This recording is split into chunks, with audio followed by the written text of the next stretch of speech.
Hey, what's going on, guys? It's Stubbs here. Welcome back to another video. This is another episode of my GT6 Project Drifting series, and in this episode I decided to feature the Corvette C7.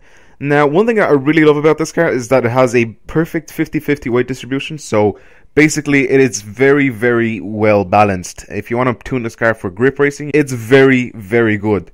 But this is a drifting build episode, just like all of my other Project Drifting episodes. And once I got my hands on this car, I decided to modify it, and it looks like this. I love the blue and the black wheels. That combination is just perfect for this Corvette, and I wouldn't get it in any other color. Blue is just absolutely perfect. It doesn't even matter what type of blue, but I really like this darker blue. I think this is called Sonic Blue Mica. I'm not entirely sure, but I think that's what it's called. Anyway, put some Oz wheels on it, and that's pretty much it. Now here, as you can see, it has 576 brake horsepower on 1,230 kilos. Now, also as you can see, in the power department, I didn't actually tune it fully, because once you tune this full, I think it goes up to like 800 horsepower. I'm not entirely sure because I haven't tuned one fully yet, because even the one that I have tuned for grip racing doesn't need that much horsepower. But it is very, very good with the amount of horsepower that it has now. And as you can see there, perfect 50-50 weight distribution.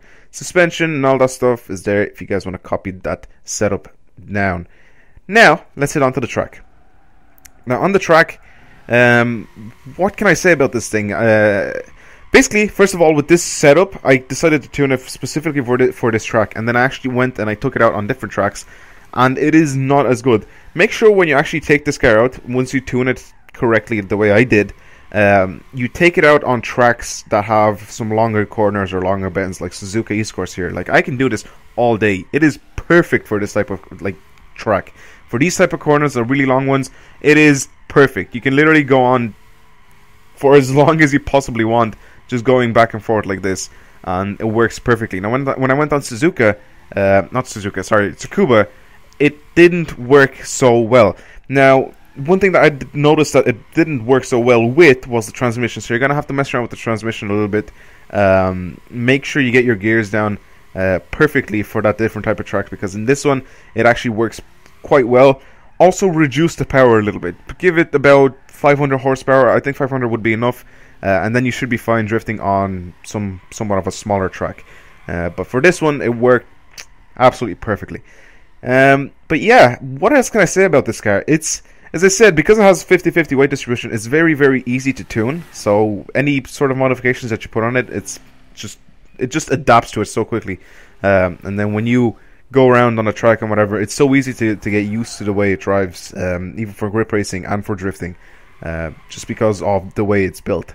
Now, I don't know if this is... I don't want to say that this is better than the older Corvette, because I did have I think I still do have an old Corvette, the C6, and I have the ZR1 version of that, and I have that tuned for drifting as well, and I don't know which one's better. I think the C6 is a little bit better than this. I don't really know why. It's just the way it handles when I tuned it for drifting. It's just, I don't know, it's a little bit better, but make no mistake, this is very, very good either way.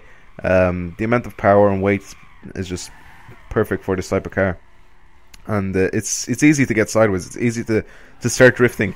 You don't even need a handbrake. You know, usually when you go around in the corners, you can use your handbrake to basically position your car and or correct the car when you're in a corner already. But here you don't even need it. Once you go into a corner, you just get your car into an oversteer, and it's just, you know, easy sailing from there. Anyway, hopefully you guys have enjoyed this video. Hopefully you guys are enjoying all these Project Drifting episodes. I'm going to try bringing out some more Gran Turismo 6 content, because I know it's been lacking on my channel. But either way, thank you guys for watching, and I will see you guys later. Goodbye.